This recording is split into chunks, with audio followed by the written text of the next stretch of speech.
Истории свинок. 17-я серия. Сонный храп.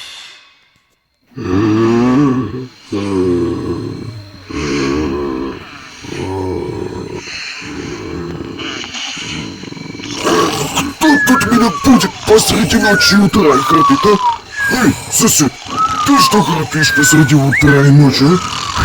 Пш, пш, а ну просыпайся, хватит храпеть. Как-то придется разбудить.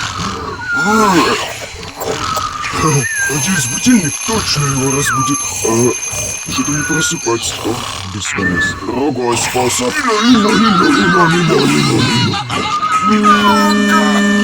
Еще один способ. Музыка точно его разбудит. Ну-ка, просыпайся. О, нет. Ну ты, Соня, вообще спишь без ходу. Как сурок, блин. Ну-ка, поезд. Ну-ка. Последний способ — динамит. Ну-ка, просыпайся с динамитом. Очнись! Ой, как же я замучился. Хочется поспать, бля.